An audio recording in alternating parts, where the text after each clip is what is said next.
और आइए बढ़ते हैं आगे, कुछ और खबरें आप तक पहुंचाते हैं। बड़ी खबर, खालिस्तानी आतंकी गुरपतवंत सिंह पन्नू ने अयोध्या के राम मंदिर को बम से उड़ाने की धमकी दी है। ये बड़ी खबर, जिससे सारी सुरक्षा एजेंसियां जो हैं वो इस समय अलर्ट मोड पर आ रखी हैं। धमकी का वीडियो जारी किया गया है। आतंकी पन्नू ने कहा है कि 16 और 17 नवंबर को राम मंदिर में हिंसा होगी और इस धमकी भरे वीडियो की गंभीरता आप ये समझ सकते हैं कि अयोध्या में इस समय अलर्ट घोषित कर दिया गया है।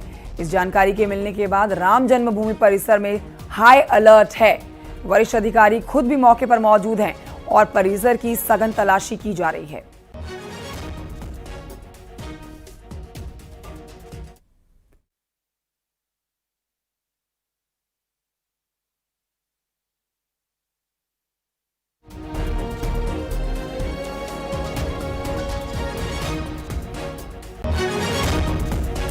शंकर आनंद और निमीश हमारे सहयोगी इस समय हमारे साथ मौजूद हैं और जानकारी इस खबर पर देंगे। शंकर आनंद, ये जो वीडियो जारी किया गया है और धमकी दी गई है खुले में, ये बहुत गंभीर विषय है। और देखिए, ऐसे में ना सिर्फ उत्तर प्रदेश बल्कि पूरे देश में सुरक्षा एजेंसियां जो अलर्ट हो रखी हैं। इस पर आपसे अपडेट लेना चाहेंगे। आतंकी पन्नू के इस वीडियो के बाद 16 और 17 नवंबर को जो धमकी दी गई है राम मंदिर में हिंसा कराए जाने की, इस पर किस तरह से अलर्ट घोषित किया गया है, राम मंदिर के आसपास कैसे चौकसी बढ़ाई गई है, किस तरह से सुरक्षा बलों की तैनाती की गई है, इस पर एक एक अपडेट हमारे दर्शकों को दे। देखिए, जिस तरह से खालिस्तानी आतंकी गुरपतवंत सिंह पन्नू की अगर बात करें तो इस तरह की धमकियां पहले भी देता रहा है और पहले भी इस तरह की, चाहे राम मंदिर की बात करें या जब राम मंदिर का निर्माण हो रहा था उस वक्त में भी इस तरह की धमकियां वो दे रहा था और इसके तरह से कई बार इस तरह की वो धमकी देता रहा है। और विदेश में बैठ करके जिस तरह से भारत विरोधी गतिविधियों को अंजाम देने के पहले जिस तरह से इस तरह की साजिश वो रचता रहता है, लेकिन भारतीय खुफिया एजेंसियों की बात करें, भारतीय जांच एजेंसियों की बात करें या उत्तर प्रदेश पुलिस की बात करें, वो एकदम इस मामले पर चुस्त दुरुस्त है और इन तमाम मामलों पर विस्तार से अपनी सुरक्षा व्यवस्था का जो जायजा है वो लिया जा रहा है। लेकिन जिस तरह से धमकी दिया गया है, इस मामले को लेकर उत्तर प्रदेश पुलिस की टीम जरूर अपने सतर्क है और इस मामले पर बेहतर से बेहतर सुरक्षा व्यवस्था को वहां पे तैनात कर रही है। और बिल्कुल, लेकिन शंकर आनंद, धमकियों को लाइटली नहीं लिया जा सकता है, इसीलिए देखिए अयोध्या में चौकसी बढ़ाई हुई है। निमीश से इस पर अपडेट ले लेते हैं। निमीश, धमकी भले ही हर बार आती हो लेकिन हर धमकी को गंभीरता से लिया जाता है। जो जानकारी मिल रही है वो ये मिल रही है कि राम जन्मभूमि परिसर में हाई अलर्ट घोषित किया गया है। आप जानकारी दें और बताएं कि किस तरह से पूरे अयोध्या को छावनी में तब्दील किया गया है ताकि यह परिंदा भी पर ना मार सके और जो धमकी दी गई है वो मात्र धमकी रह जाए।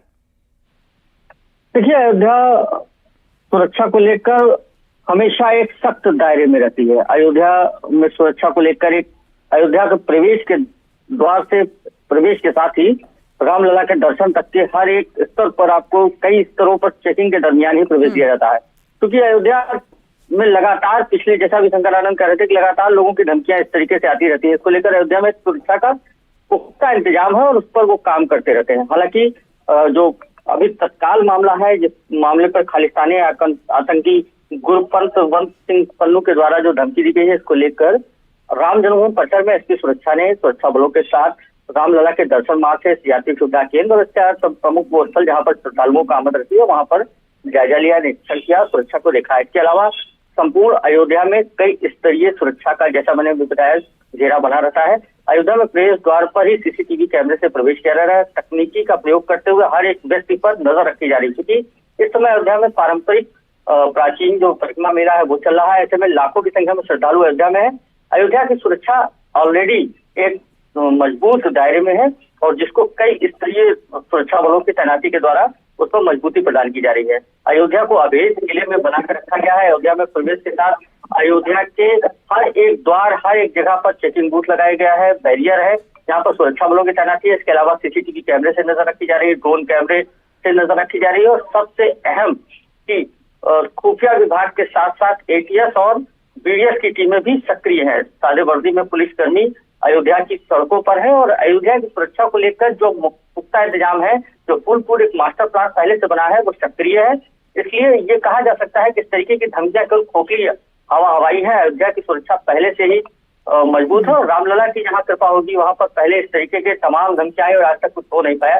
तो सुरक्षा को लेकर जो इंतजाम है वो बेहद मजबूत है, सुरक्षा बल सक्रिय है और जिला प्रशासन के साथ साथ पुलिस भी मजबूती से इस पूरे सुरक्षा को लेकर तैनाती करके रखी है और तमाम सुरक्षा के दस्ते हैं, चाहे फिर वो सीआरपीएफ के हो, पीएससी के हो, सिविल पुलिस के हो, एटीएस के हो, ये भी समझा जा सकता है निमीश के माहौल खराब करने की कोशिश की जा रही है और जिस तरह से राम मंदिर की प्रसिद्धि विश्व विख्याति बढ़ रही है उस तरह से आप कह सकते हैं कि इस माहौल को खराब करने के लिए आतंकियों की ये गीदड़ भभकी है कि भारी नुकसान पहुंचाया जाएगा और हिंसा मचाई जाएगी। निमीश, शुक्रिया आपका जानकारी के लिए। साथी संकेत आनंद, आपका भी बहुत शुक्रिया। अपने दर्शकों को सुनाते हैं वो वीडियो जो जारी किया गया है जिसमें 16-17 नवंबर को भारी हिंसा की धमकी दी गई है। उस वीडियो में पन्नू क्या कह रहा है, सुनिए। Challenge to these Indian diplomats will be on 16th November at Calvary Hindu Temple in Mississauga, 17th November Triveni Hindu Temple in Brampton. 6 for Justice is going for kill Modi politics. Modi and Shah. Canada is not Ayodhya. Since RSS, Bajrang Dal, BJP foot soldiers, they have tried to attack Gurdwara Sahibs in Canada. Now, we are going to shake the very foundations of your. और ये बढ़ते हैं आगे, एक और बड़ी खबर आपको बताते हैं। आगरा से बड़ी खबर, जहां पर वंदे भारत एक्सप्रेस ट्रेन बड़े हादसे का शिकार होने से बच गई है। चलते वंदे भारत ट्रेन से जानवर टकरा गया और देखिए बड़ा हादसा होते होते बच गया है। गनीमत रही है कि ब्रेक लगी है और आगे का हिस्सा ट्रेन का क्षतिग्रस्त हुआ है। तस्वीरें भी आपको दिखा रहे हैं। ट्रेन से जानवर टकराने के बाद यात्रियों में अफरा तफरी मच गई। ट्रेन वाराणसी से आगरा की ओर जा रही थी। आगरा के छलेसर एतमादपुर के बीच में यह हादसा हो गया। जानवर के कटने से ट्रेन के आगे का हिस्सा क्षतिग्रस्त हो गया। गनीमत रही कि सवारियों को किसी तरह का कोई नुकसान नहीं हुआ, कोई चोट नहीं आई। हादसे के बाद रेलवे प्रशासन ने इस पर जांच पड़ताल भी शुरू कर दी है।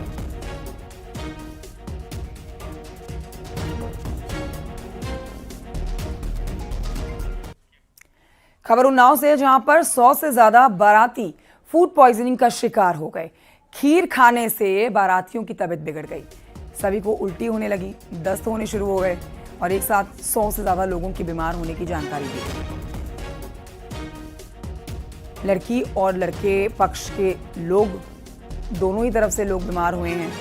खलबली मच गई दोनों तरफ जिस तरह से लोगों का बीमार होना शुरू हुआ। सभी को आनन फानन में अलग अलग अस्पतालों में, नर्सिंग होम्स में भर्ती कराया गया। कुछ को पड़ोस के कुरसट के निजी अस्पताल में भर्ती कराया गया है। आजीवन थाना क्षेत्र के रसूलपुर गांव की ये घटना है। बताया जा रहा है कि पूर्व प्रधान अबरार की बेटी की शादी का समारोह था।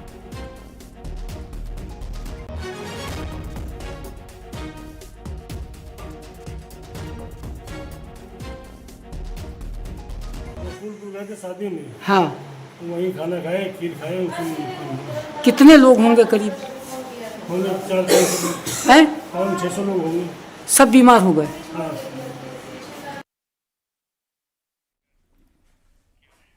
इस बीच आपको बताते हैं कि समाजवादी पार्टी के पूर्व विधायक इरफान सोलंकी की जमानत अर्जी पर आज इलाहाबाद हाईकोर्ट फैसला दे सकता है। बड़ा फैसला इरफान सोलंकी के लिए आज दिया जाना है। कोर्ट क्या फैसला देता है ये सुनना बहुत जरूरी हो जाएगा, क्योंकि लंबे समय से जेल में इस समय मौजूद है। हाईकोर्ट ने इमरान सोलंकी की अपील और राज्य सरकार की अपील पर बहस पूरी होने के बाद 8 नवंबर को फैसला सुरक्षित रख लिया था। कानपुर के जाजमऊ थाना इलाके में दर्ज कराई गई आगजनी की प्राथमिकी के मद्देनजर SP MP MLA special court Kanpur Nagar ने पूर्व विधायक समेत 5 लोगों को 7 साल कैद की सजा सुनाई है। सजा से इरफान की विधायकी खत्म हो गई है और देखिए इस सजा के खिलाफ पूर्व विधायक ने हाई कोर्ट में अपील दायर की है। साथ ही अपील लंबित रहने तक जमानत पर रिहाई की मांग की गई है। पूर्व विधायक इस वक्त महाराजगंज जेल में बंद हैं।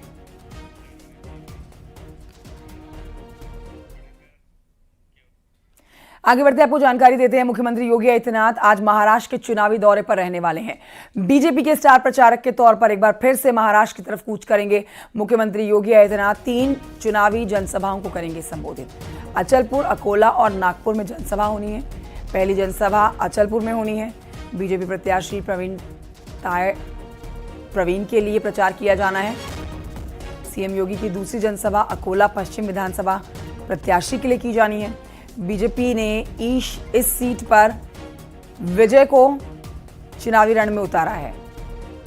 विजय कमल किशोर अग्रवाल चुनावी मैदान में उतरे हुए हैं। मुख्यमंत्री योगी आदित्यनाथ की तीसरी जनसभा जो होनी है वो संयुक्त रूप से होनी है। सीएम योगी यहां पर उप मुख्यमंत्री और नागपुर दक्षिण पश्चिम में बीजेपी प्रत्याशी देवेंद्र फडणवीस, नागपुर दक्षिण से मोहन गोपाल राव माते, नागपुर पूर्व से कृष्णा पंचम खोपड़े, नागपुर मध्य से प्रभाकर राव दटके और नागपुर उत्तर से डॉक्टर मिलिंद माने के पक्ष में जनता से वोट की अपील करेंगे।